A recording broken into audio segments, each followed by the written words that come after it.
Good morning, good afternoon, and good evening, everyone, and welcome to How to Find Your Genius with Kelly Trach. My name is Colin Mahan, and I'm a program manager at the Nasdaq Entrepreneurial Center. And for those of you who may not know, the Nasdaq Center is a nonprofit dedicated to enabling entrepreneurs from all over the world to realize their maximum potentials and grow.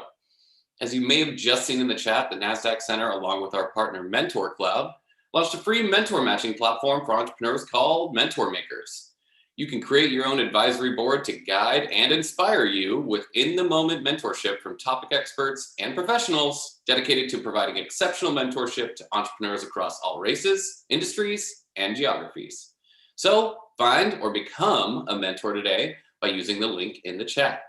We know mentorship matters to all entrepreneurs. Their success is dependent on it. Quick housekeeping item, we're going to open up for live Q&A at the end of the event, so please submit your questions in the Q&A function at the bottom of your screen throughout the presentation. Now, again, none of what we do here could be possible without all of the amazing support from our sponsors, including Nasdaq, Lehigh University, Bank of the West, KPMG, Wilson Sonsini, Woodruff Sawyer, BPM, and NZTE. We're humbled by their contributions.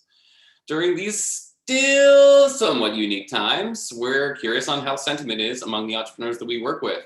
So we're going to start, before we jump into our program today, by taking a poll to let us know how you're doing. How are you feeling right now?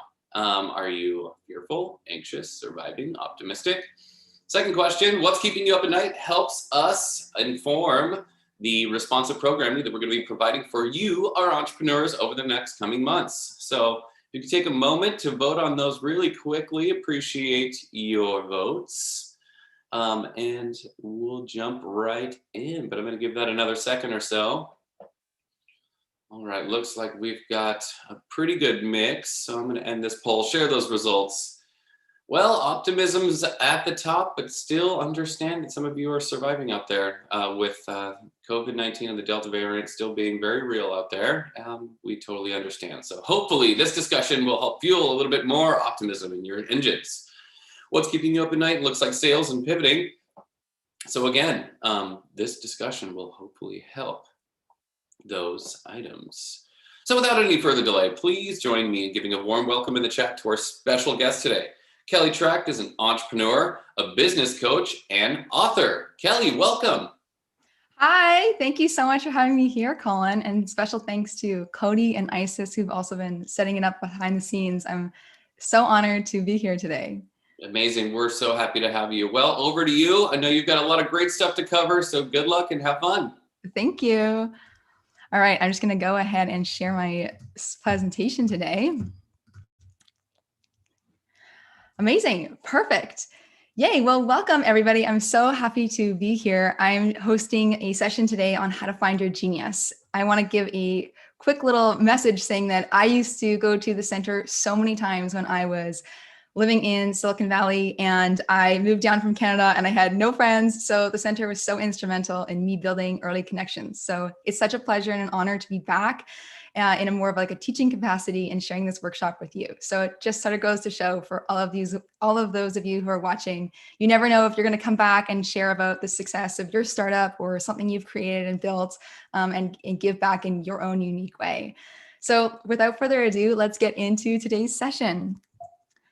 All right, there we go. Perfect. The slides are clicking through. So here's our little rundown of what we're going to cover today. We're going to do an intro to me. I'll give you a bit of backstory as to how I got here. Then we're going to do the training together. And then I'm going to do all of the questions at the end. So if you've got questions, submit those through the Q&A function, and I'll take them all at the end versus as we go along. So I want to share a bit about my story and how I wound up here.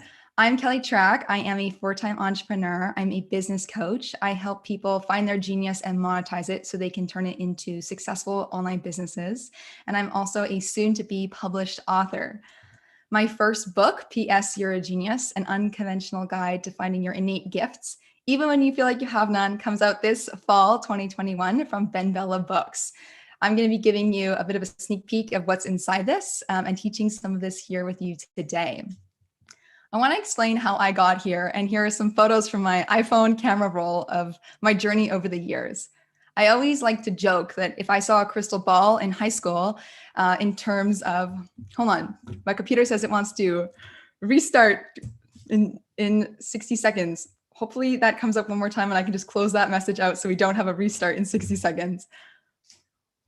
I always like to joke that if I had a crystal ball, it would be it would literally be like, you're going to be doing this down the road. And I would be like, are you sure that's the life that we signed up for? Oh no, hold on.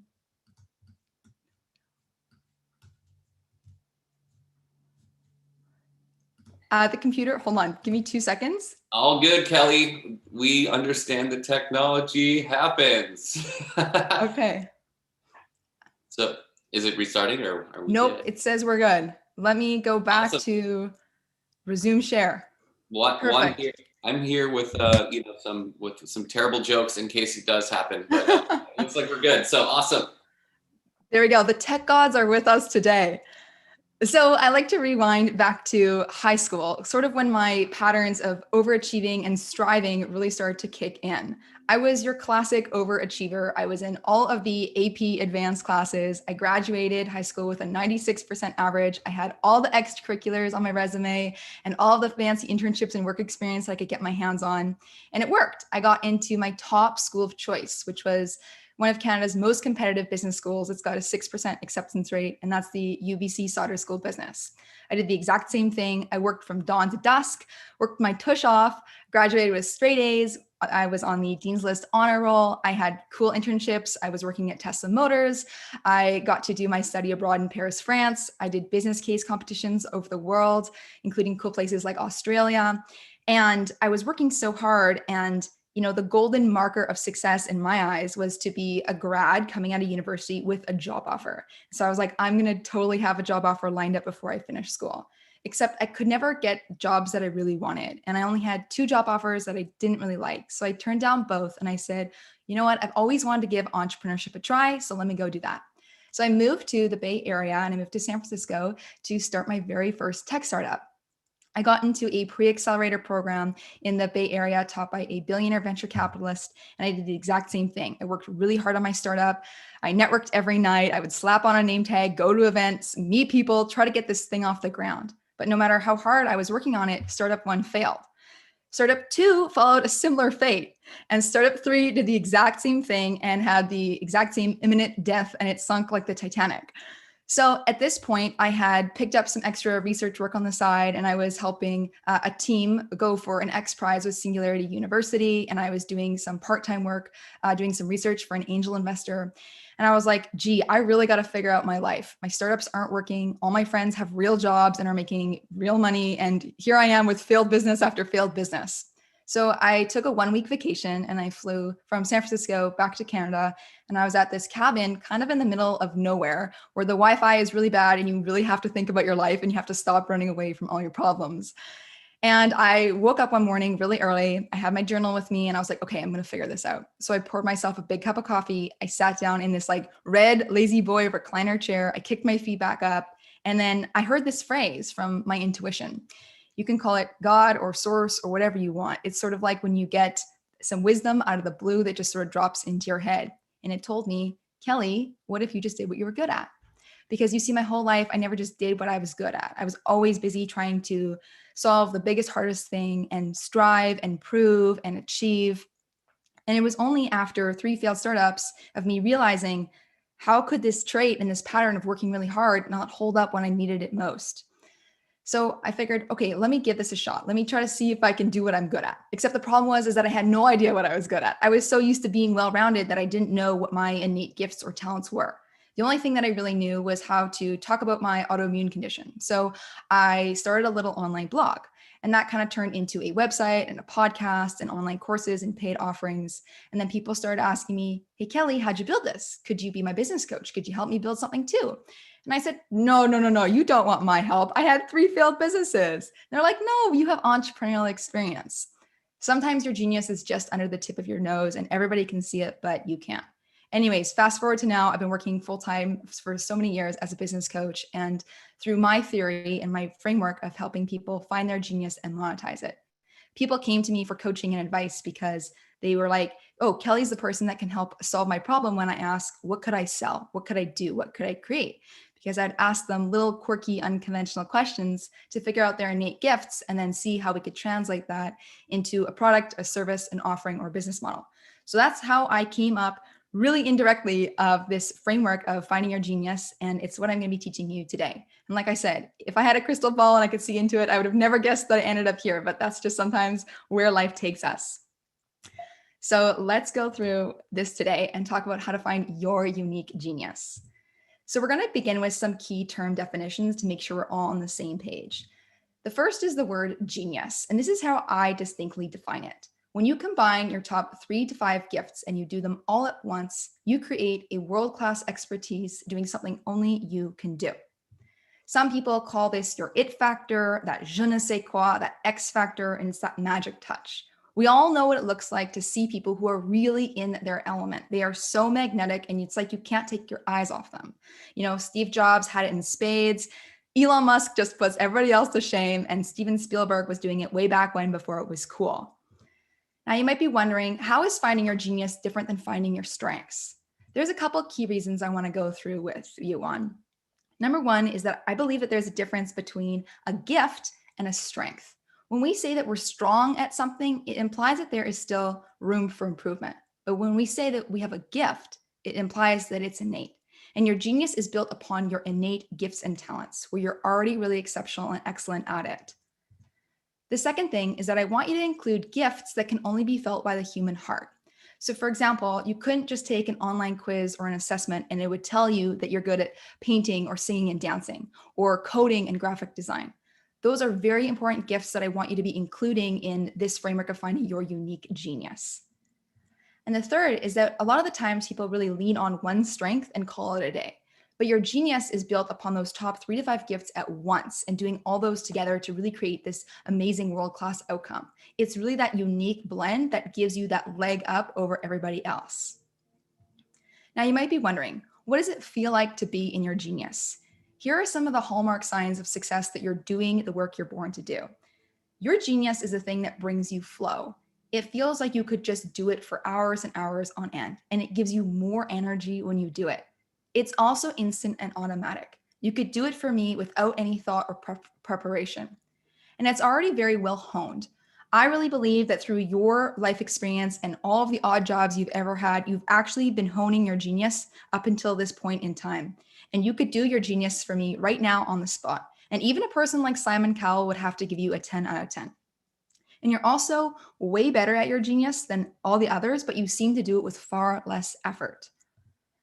And I want to also go through why finding your genius is really game-changing and why we want to focus on it now. When you understand your genius, you really understand yourself, and you understand yourself well enough to answer the question, why you, when an employer or interviewer or investor asks. You also know how to increase your impact because you know what yields your highest results. You know what to focus on and where to pour your devotion in order to get the success you're looking for. You also can ensure that your startup and your role in the startup, or possibly your entire business model, depending on what you're building, is really centered around that thing that only you can uniquely do. This is where I fell short with my last 3 startups, is that I wasn't building something based on my genius. And whenever I get coaching clients that come to me and their startups aren't working or their businesses aren't taking off, it's usually because the founders aren't centered in their genius. So when we're sitting in that position of genius and we're really working from there, that's when things kind of have that more of that dimension of flow and you kind of get the momentum working in your favor. You also make your expertise visible when you do your genius, and people can really perceive your value. It's really like, people turn their heads and people take notice. It's so easy to see that person shining when they're doing that thing. And also you get to be a superstar in your own way. I always like to bring this up whenever we're talking about, especially if we're coming from schooling backgrounds where it's hyper competitive, or we're in very competitive industries where we're always kind of comparing ourselves to our peers or other industry giants. And we think, oh, if so-and-so is doing it like this, we should do it like this too. Or if so-and-so is doing something at work and they're getting lots of success, maybe we should do it like that so we can be successful too. Instead, when you know that you can create your best success by doing your unique thing in your unique way, it gives you a permission slip and it gives you the licensing to really just be yourself, because that's what's going to yield the best outcomes. So it's not about trying to find somebody else's genius and pawn it off as your own. It's really about really allowing yourself to do the things and do stuff in the way that you uniquely do it, and knowing that you're going to create truly your highest level of output from that.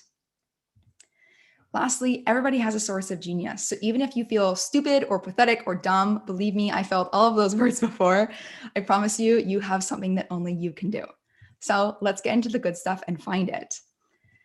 In the first lesson, we're going to figure out how to find your gifts. My framework is really simple. Find your gifts, pick which ones are the top 3 to 5, and then put them together to find your genius. So I want to make sure that you have a pen and paper going forward or a Google Doc open so you can take notes. And as I go through these 7 questions with you, I just want you to list everything that comes up. It's okay if you're giving me repetitive answers. That's usually a good sign. So don't worry if you feel like all of your answers are similar. Let's get into question 1. How do your idols illuminate your gifts? I really believe that the people you look up to are actually just holding up a huge mirror to you and showing you what you are innately good at.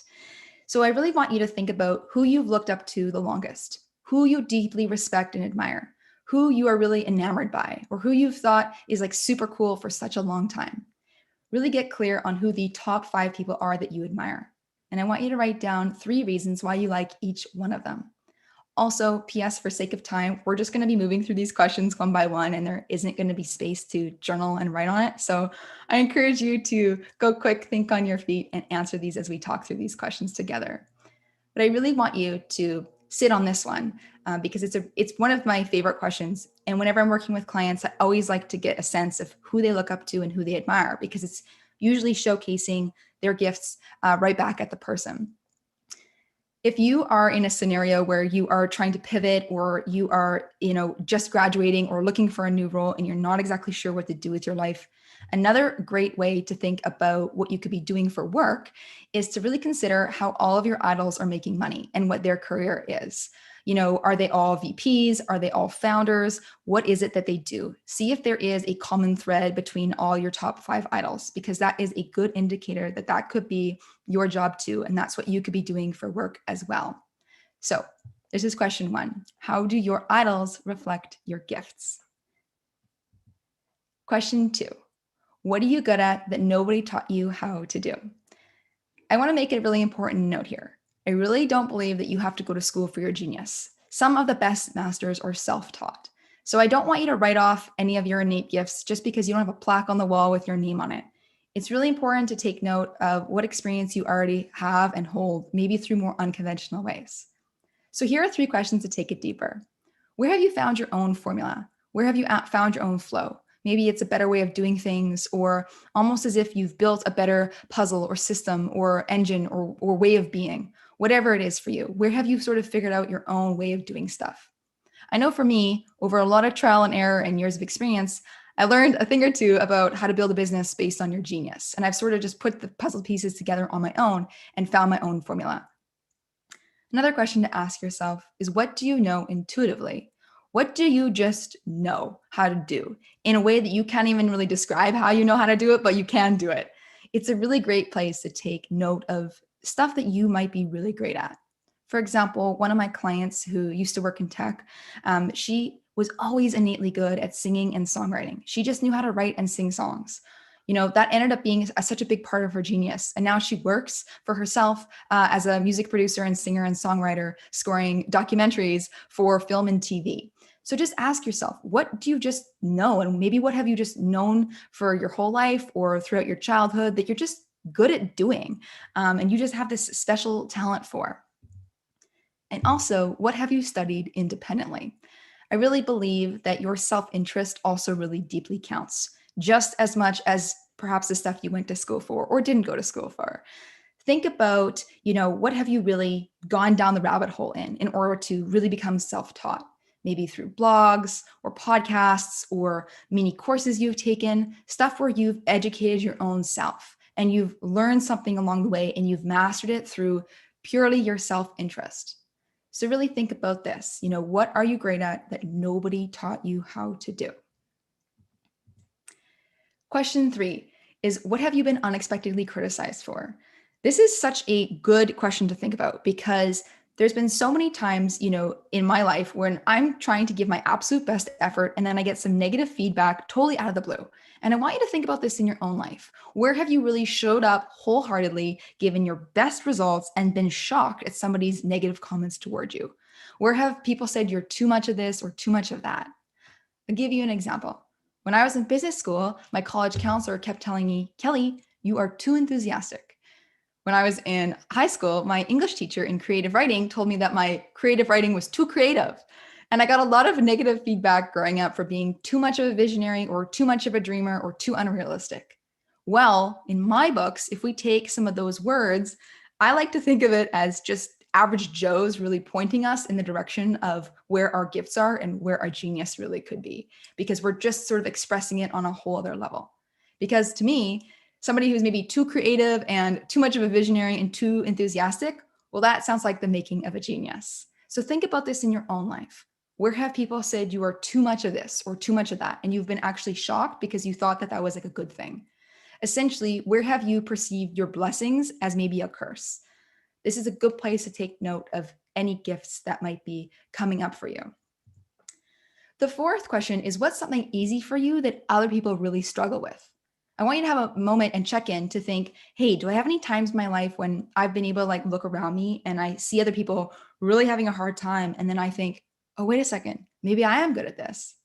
When I was in business school, I had to take a class, as did everybody else, called public speaking. And I thought, oh, well, this is going to be an easy GPA booster. I'm going to get an A, no problem. And I remember showing up to class, just sort of brainstorming a speech on the spot and just winging it. And it was totally fine and dandy. And when I had an easy time, the other kids struggled. All of a sudden, their blue collared shirts had huge pit stains and they were dabbing their forehead really aggressively with Kleenex. And I had that moment of, oh, wait, maybe I am good at this. Maybe I have a gift around speaking. Think about this in your own life. What are you good at and what's easy for you when other people really struggle to produce the same output? And think about stuff that you can just really honestly show up and wing, stuff where you can do it with no thought, no preparation, and you can create this great outcome on very little effort. That's a great place to take note of any gifts. Also, think about this. What do people come to you for? This is the fifth question. When we are expressing our gifts in our social circles and our peer groups, it's usually where we feel most comfortable. So our gifts can sometimes come out the most there. So here are 3 questions to take it deeper. What advice do you always find yourself giving? Do people come to you with the same types of problems? Do people come to you with the same types of worries and issues? People are seeking you out because they see you as an expert in this space and they see that you've got guidance that you can give them. Also ask yourself, what problems are you consistently solving for other people? This is a really great place to take note as well of any potential businesses you could start, because the point of a business is to take somebody's problem and solve it. And also consider what kind of friend you are in the group. Like I said, when you're with your friends, you are going to be your most natural and comfortable. So your gifts are going to just come out really easily. So think about it. Are you the really good listening ear? Do all your friends call you when they are stuck in a problem in a situation and you're just a really great place to hold space for somebody and listen when they're going through a hard time or having a hard day? Or maybe you are the hostess with the mostest, and you are so good at making people feel welcome and included and making people feel at home. Or maybe you're such a great wing person. Maybe you're really good at hyping up your friend at the bar and helping them make a connection with the person that could be potentially their soulmate. Really think about what friend you are in the group, because this is a really easy place to take note of any gifts you might have. The 6th question is, what have you been unconsciously doing for a long time? A really great way to take this deeper is to think about all the jobs you've had since legal working age in your country. Write down every single internship or volunteer experience or, little thing you did on the side, even if it was scooping ice cream in college. Write down whatever jobs you've had in the early days. And then I want you to play detective. Pull out your magnifying glass and look for some common themes to see if there's anything that you have been doing a lot over time. Sometimes we don't realize how much expertise we've been building up over the years. I really believe that we are always magnetized and drawn towards roles where we can showcase our genius. In the same way we are drawn to folks who have the same gifts as us. It's like we're mesmerized by them. And we always are, seeking out places where we could be doing our gifts. And we always seek out roles that we could do that stuff kind of easily. So look back at all your work experience and ask yourself, are there any skill sets that I've really mastered over time? And like I said before, you don't have to go to school for your genius. If you look back at all of your past roles, sometimes that can be, years and decades of you mastering something over time and really having a gift for it. So for me, one of the things that I've been doing ever since I was 16 and legal working age in Canada is teaching. I've always been gravitated towards teaching roles, including one of my early jobs was teaching the babysitters class. I love doing that thing. I hated babysitting. I probably babysat 3 times, but I kept teaching this class again and again and again in high school because it was so much fun to be at the front of the room and have the little babysitter's handbook and walk everybody through it. And I was so good at it. So think about, what skill sets have you been honing and see if there's any recurring themes. My love for teaching turned into teaching swimming lessons and being a TA twice in university. And then it's no surprise now that I'm teaching in my books right now, in my courses with clients. So think about what you have been doing for a long time and really look at all your past work experience to see if there's any common themes. So the 7th question is, what are you great at that you talk yourself out of doing? So we can take this in 2 directions. Firstly, I like to ask, what is your biggest dream? What is that thing that you've always want to do, but you kind of doubt yourself or you talk yourself out of it? I really believe that your undying dream is what contains your deepest genius. Because if you were to go do that big, bold thing, you would probably be leveraging all of your best and most innate gifts. So I'm not saying you have to do your big dream, but I want you to think about it. Think, if you were to do this, what gifts would really come out to play? What gifts would you really have to lean on of yours? Because usually when I get clients that come to me, they have businesses in mind of what they want to build, but it's always like, oh, I'm too scared or too nervous, or maybe I don't have enough expertise, or I'm not good enough. But it's so obvious that their dream would be, them using all of their best gifts. One of my favorite quotes is from Rumi, and it's, what you seek is seeking you. So I really believe that it's like, your dreams were really given to you for a reason. And it's like, if you were designed to do this dream, there's people on the other side that want that dream and need that thing or startup or service to come to life. Now, if you're not really clear on your big dream, no problem. Consider what kind of feedback that you always get that's positive that you dismiss. This can be another place to take note of any innate gifts.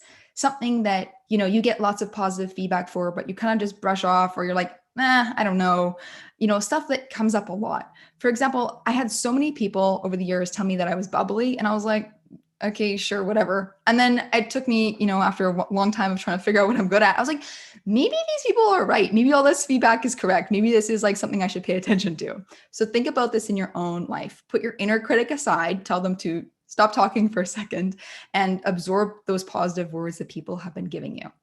So that's the 7th question. What are you great at that you talk yourself out of doing? So my question for you is, did you find any gifts? So we've gone through these 7 questions quickly together, and I want to do a quick check in the chat and see if you have any gifts that have come to mind, anything that has come up. Sometimes when we do this discussion around finding your gifts, sometimes these answers come out later, whether we're in the shower or driving or we're busy and we're like, oh, wait, I have an answer for this. But right now, I would love to open up the chat and see if there is anything that anybody has written down. I'm going to pull it up right here. Yes, share your gifts in the chat. We'd love to hear from you. If you have any gifts, I'd love to hear what they are, or if there's anything. Okay, Tehani says, creative problem solver and big dreams. I love that, Tehani. That is amazing. Pep says, innovative solutions. Yes, that is a great gift to have. I'd love to hear more. These are amazing. Thank you for sharing, Pep and Tehani. Anything else? Anybody else have any other gifts that they've, seen, or stuff that's come up where you're like, you know what, maybe I am good at this? Tammy says, teaching and health awareness has always been very important to me, and I could talk about it all day if I could. I love that, Tammy. Karen says, helping other people navigate complex situations. Subhit says, big picture, radical thinking. Love that. Karen says, teaching. John says, calm during crises. Karina says, gardening, perceiving people's needs, education about plants. Michelle says, gift of gab and not being camera shy. Good for you. Abdallah says, strategic planner. I love these. These are all really great gifts. This makes me so excited. Thank you all for sharing. Okay, let's go back to our lessons. So now we're going to go into the phase of finding our genius. So we're going to talk about this. By now, you should have a big list of gifts and just a ton of stuff you've written down and a bunch of things you've been thinking about. And we're going to start putting it all together.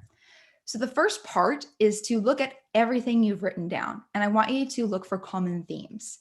If we were working together and we had a piece of paper, I would go in and I'd grab 5 different colored highlighters and I'd be highlighting in yellow all of the gifts that sound similar. And then in pink highlighter, all the other gifts that kind of sound similar. And then in blue, we would do the sort of same.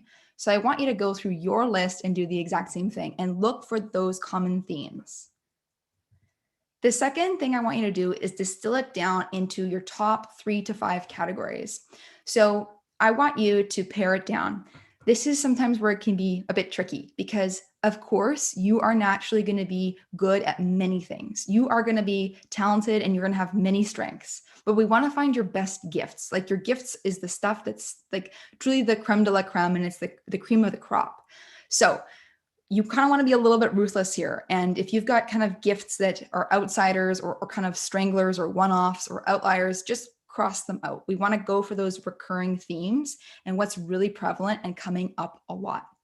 I like to kind of give the metaphor of a dresser, and we're going to find, gifts that are like drawers in a dresser, and they all have to sit separately, but together they make up our genius. So think about those distinct 3 to 5 different categories and see what's coming up for you.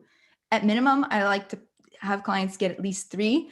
At max, if you can't part with any, 7 groups is fine, but I like 3 to 5 because it's very actionable. The third thing is to give each category a name. I want you to pick the name that feels best for you and right for you because, this is really a matter of the heart and what feels true for you.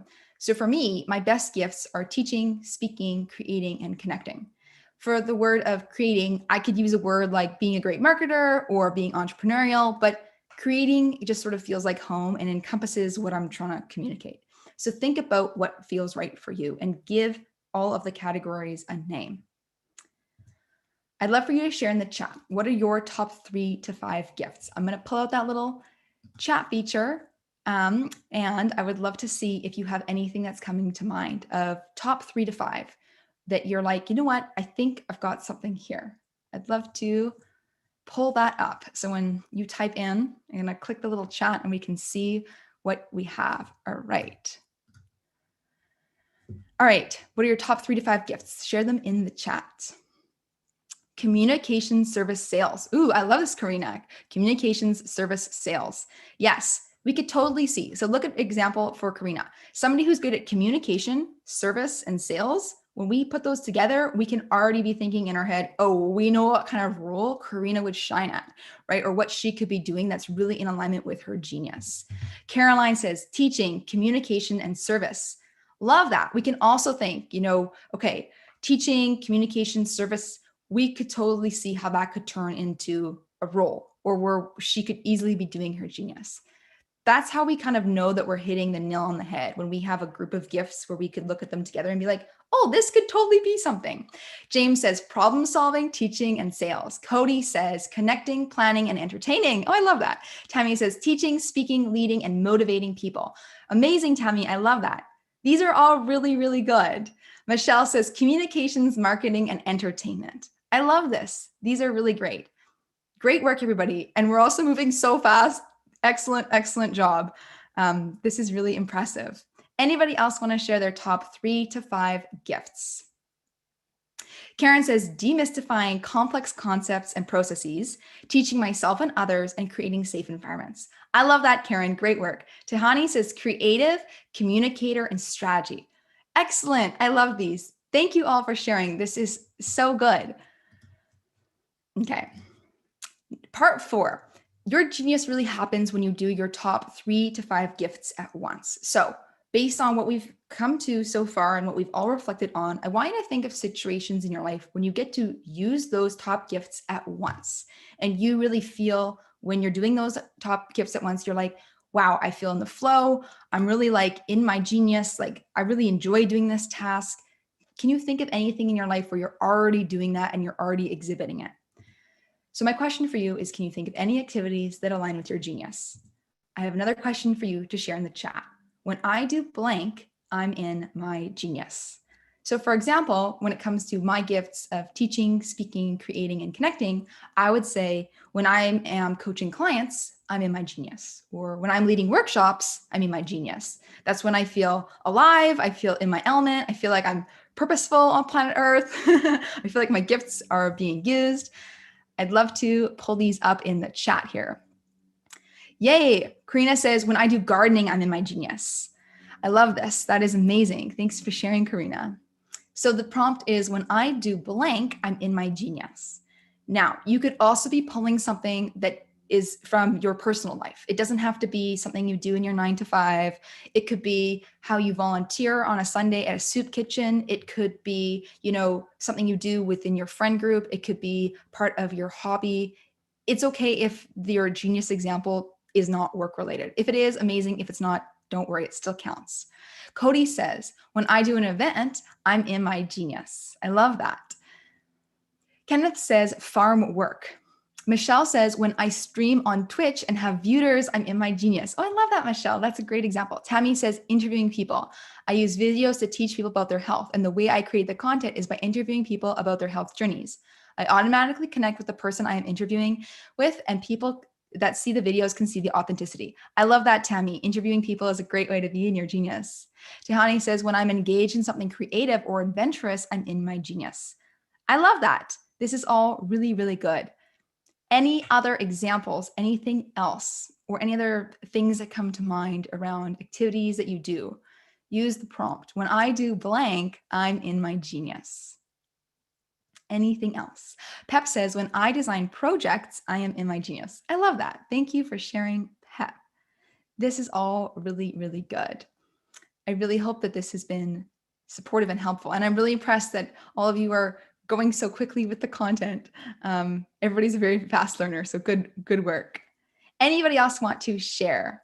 We are gonna be wrapping up shortly, but I want to give a moment for everybody to share, or anything else that they've been coming up with, or any other ideas around their genius and the work that they feel is in best alignment with their element and where they find flow. Anything else? Karen says, when I teach and light a spark in someone. I love that, Karen. That's so good. I like that a lot. Amazing. So Tammy says, this has been great. Thank you. Thank you, Tammy.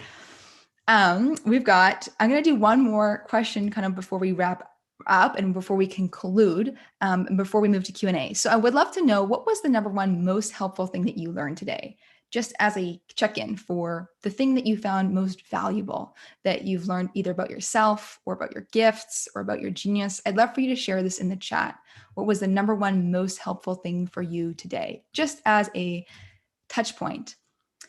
Tahani says, the magic is in what you love. Caroline says, to be aware of what I've been talking myself out of. That's a good one, Caroline. I know sometimes I need that advice too from myself. And also for Q&A, we'll be opening up for live Q&A in just a few minutes. So drop your questions in the Q&A. Yes, definitely do that. Tammy says, stopping myself.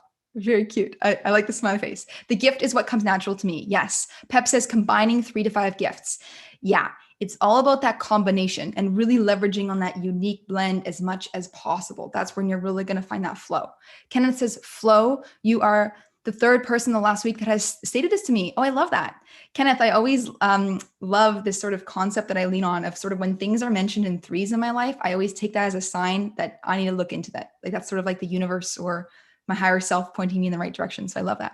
Karen said, reaffirm what I already thought were my gifts. Amazing. Thank you, Karen. Michelle says, highlighting the strengths that I do effortlessly. Love that. Kenneth says, smile. Amazing. Yay. This is so excellent. Karina says, if you love what you do, you'll never work a day in your life. I would like to connect with any other participants that feel called to collaborate. Oh, I love that. She shared her stuff in the chat as well. Amazing. So that's a wrap. You can connect with me at kellytrach.com. You can discover I do one-on-one business coaching. I have a free quiz you can take to help find your genius. My book details are over there if you want to pre-order PS Your Genius. And I'd love to move along to Q&A and answer some questions. Awesome. Thank you so much, Kelly. That was great. Yay! I'm so glad. And I've learned so much about the geniuses in our audience today, so I'm looking forward to fielding some of these questions. We've got one that came in from an anonymous attendee. Where do core values fit into this picture of doing work that's in alignment with our genius? Ooh, I love this. Your core values are, I think it's sort of just like another tool to assess yourself. I've definitely done a fair amount of like core values work to see about, what core values I align with. And I could totally see the perspective of doing that in regards to the work you want to do in the world. I would say the way I would kind of view it is like core values is more of like what's important to you and what matters to you. And I think that's such a good guiding principle. And of course, if you feel called to use that as your principle to navigate how you want to pursue work in the world, I think go for it. The way I would probably view it in the lens of is to really come down to not just what I care about, but also like what I'm really good at and what I really love. Because I think there's things that I value and care about and I would look for in like a role or a job, or if I was joining a company, making sure that there's an alignment in core values, but I'd want to make sure in a role or a setting or a task that I'd be doing my genius. So I think it might be a good way to blend both of making sure that what you're pursuing, the folks in the community is in alignment with those core values and what you really care about. And then in the role, you're doing your genius. So I'd probably navigate it like that. That's great advice. And we have a question. Any advice in fighting the fear between taking the leap to be an entrepreneur versus the steady job and career? And you have first-hand experience with this. So any thoughts there? Yeah. I think, there's nothing wrong with starting off with baby steps and tiny things. I always think, I know for me and my entrepreneurial journey, it can kind of feel very scary when we're pivoting to entrepreneurship. And we feel like so many eyes are on us and everybody's going to like see our work publicly and we're putting ourselves out there. But in the beginning, you're going to have to give yourself the reminder that, nobody's like famous overnight. So people aren't really going to be looking at your stuff when you first launch, and you're probably not going to get a lot of like views and hits. So I think kind of telling the inner critic that it's sort of safe to put yourself out there and try and put little things out there, and you're going to build up that business and momentum over time. And I'd say start small, do little stuff. Don't worry, because nobody's really watching you. Maybe some of your good pals and maybe your parents and guardians are going to click on your website or click on the link that talks about your startup. But I would say just remember that nobody's keeping close tabs on you as much as you think you are. And I would just say put yourself out there in small amounts and try in small ways. Always begin with like a minimum viable product. Do little things, sort of test the waters.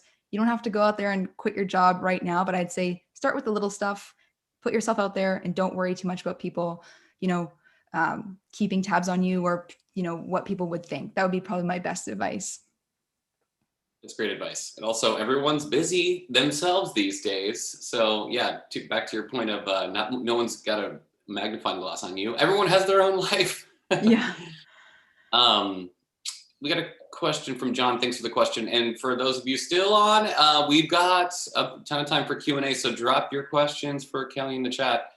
John asks, what's the difference between genius and calling?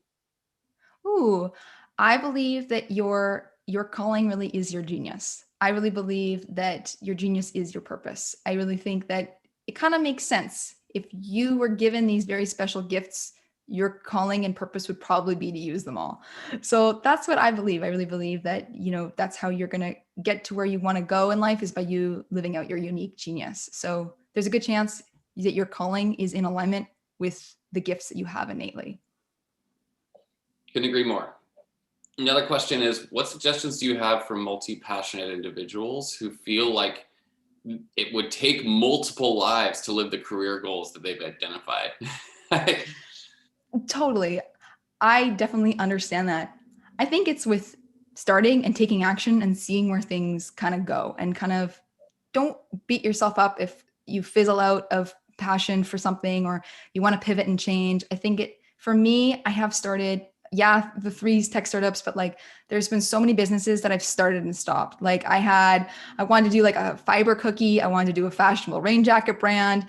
I've had a couple different other like website platform ideas or like a legal startup idea. I had many things that I tried and dabbled in. And then I like to think that it's just almost a refinement over time towards your genius and what you're supposed to do. You know, even in my own career path, I had the 3 businesses before this, and then this business had like 3 major pivots. And it was kind of like trying and testing and through a lot of trial and error and giving yourself permission to kind of quit when things aren't working or you fall out of love with it. You'll kind of figure out where you want to go. So I say, don't be hard on yourself. If you're multi-passionate, go through. I always like to recommend with ideas, go with what feels most exciting to you. Always use that excitement as a marker for the idea you should use first and test out first and follow that and see where that takes you. Love that. And sound advice I've heard from somebody is it's not figuring out what you want to do, it's figuring out what you don't want to do. Definitely, totally 100% resonate with It's that. a little bit of the opposite of finding your genius. It's finding your not what you want to do. Yeah. Tammy's got a question. Thank you, Tammy. When did you realize you found your genius and how long did it take? I think you alluded to this a little bit, but I mean, I guess yeah. So question to you. Yeah, so it's taken me a long time. It's taken me years to kind of hit the nail on the head exactly.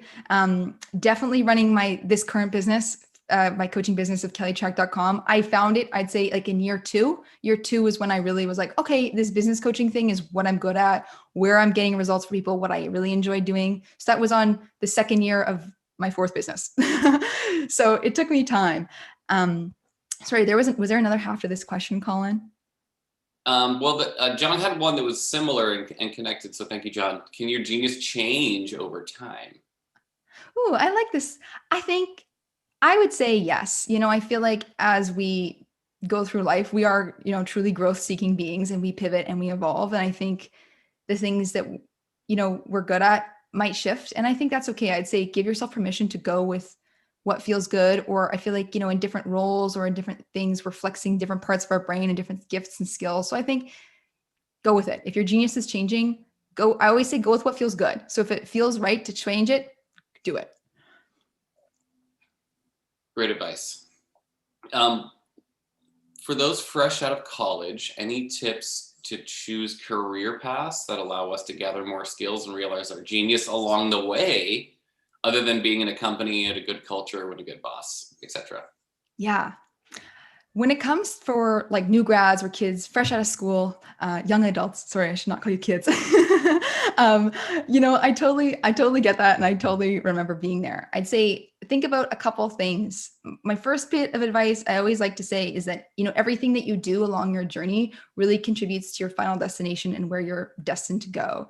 And even if you feel lost or confused, or you hate your job, or you don't like your boss, or you're not where you feel like you want to be in life, whatever you're in right now is teaching you some sort of skill set that you're going to need to do your genius down the road. So don't beat yourself up or be hard on yourself if you're not doing the thing you were born to do fresh out of the gate. Even if you're like really seasoned in your career and you want to pivot, same advice sort of goes to you. Like everything you're doing now is going to help you down the road in some sort of manner. And I think in terms of careers and figuring out what you could be doing based in your genius in a career sense, I always like to think about going back to the question of how do your idols reflect your gifts? Go back to those people you really admire and think, how are these people making money? What is their job? What is their role? Is there any kind of common themes? Are they all doing something similar? What are they, if they're in an entrepreneurial setting, what are they all selling? Is it all, you know, SaaS platforms? Are they all selling physical, you know, health supplement products? Like, what is that common thread that they're all doing? And think, hey, maybe could I do this too? Also consider the folks from your college or university that are a couple of years ahead of you that you look up to, who also would have similar gifts to you, and ask yourself, what jobs have they landed in and what kind of fields are they in? I know for me, when I was in business school, all the people who I looked up to gravitated and end up in marketing jobs, and many of them were at ad agencies. And that was definitely a career path I was considering for a long time, was like ad agency work. And our genius could go into many different directions, right? You know, it doesn't have to go into one tiny box. Like, that's the beauty of your genius and your gifts. You could do many different things or many different roles or different industries. It's just about figuring out where your unique gifts feel most at home and where you feel like expressing them. I love that. Yeah, you're never going to look back on your life and say, I wish I never learned that, right? Totally. Especially if you get into like Cash Cab or Jeopardy or something like that. And you're like, wow, I didn't know that. Exactly. You never know what game show you're going to be on. So you brought up something interesting that we identify with so much at the center is, looking up to people and being mentored, right? So can you talk a little bit about what mentorship means for you and how it's helped, or who has helped your genius journey? Oh, yes. Well, I have a call with my mentor later today at 1 o'clock. I have been consistently working with my mentor. Her name's Christy Bartelt. She just, I feel like, helps me redirect back to kind of my truths and my center. I think it's really helpful to have somebody in your life that just, it's kind of like almost that third party individual who's not, in the everyday with you, but can kind of remind you the truth of who you are, remind you what your genius is, remind you what you're good at on the days you doubt yourself, or you don't feel so great about your accomplishments, or whatever story your inner critic tells you. Somebody that can give you that advice that you need in a hard time, help you remember, hey, you have been good at things before, and maybe this is just like a rough patch, and you'll be able to like figure it out again, and kind of give you advice. I always recommend, in terms of finding mentors, is to really take advice from the people who are where you want to be in life, in terms of people who've accomplished what you've wanted to accomplish, and people you really respect and admire, people that are in the spot where you want to be, or the folks that are like the counselors or therapists or coaches that you really trust and you really, really lean on in times of need. And I'd say, like, looking at those two places for advice and mentorship, not just anybody's advice or input on your life, because sometimes that's not always helpful, but the folks that are further along than you in the journey, or the folks that you really respect, admire, and getting advice and mentorship from those groups. That's great. Yeah, and just to add a little, I guess, personal feedback on that one is, from my point of view, is I've often reached out to mentors when I've got challenges. But one thing that hit me recently is, like, I never really hit them up when I'm like having when there's a big win or even mini wins. So like doing the check-ins, not what's just like when I need help, where it's just like, because what I was realizing is that, some of them are going to be like, oh, I'm getting a phone call if there's a crisis, right? Yeah. Versus just like, just the reciprocal relationship, because that's important too. Totally. We've got a question. When we identify our role models in the business world, any exercises you'd recommend to glean insights other than reading their bios and watching their interviews? Yeah. I would just say, go down the rabbit hole of them, study them inside and out, and try to feel like you kind of know them to the best of your ability. And especially, it can be really helpful to figure out how they got to where they are, what they're doing. I would just say, I know for me, for the people that I really look up to, I really research a lot out of them, and I'm going down as much as I can on finding their stuff on the internet. And it can be really helpful to understand, their background, their upbringing, what they did, their different points on their journey. I also really like going back and seeing people that I really respect, their earlier work, so that I feel like when I'm at square one and I see some of the stuff that they put out in the beginning, I'm like, oh, they were once here, like at square one when their first YouTube video sucked. Or, I always think I really respect Brene Brown's work, and one of her first early books didn't sell and went to like the pulper and got turned into other fresh books. And I think those kinds of things can be really helpful when you're doing the deep dive, is to see their square one and remember that everybody else has a square one too. That's amazing.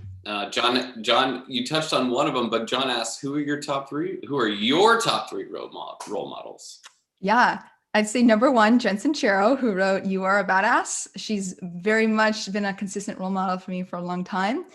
Number two is Danielle Laporte, an author from Vancouver, Canada, who writes about how to find your desires and how to do kind of like work from your soul, and how to figure out how you really want to feel every single day. She's got a great book called The Desire Map. And then I'd say the third would be Brene Brown, and a lot of the work she's done around vulnerability and having the courage to be yourself. So I'd say those three folks together are the people I've really looked up to the most.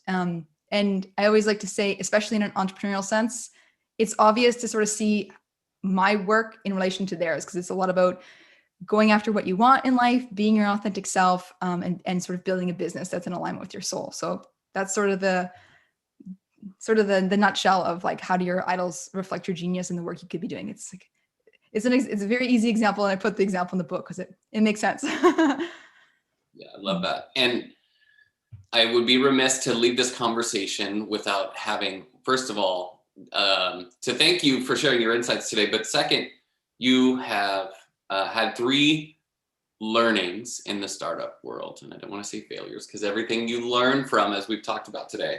So what's one piece of advice, having 3 learnings under your belt, that you want our entrepreneurs to take away today?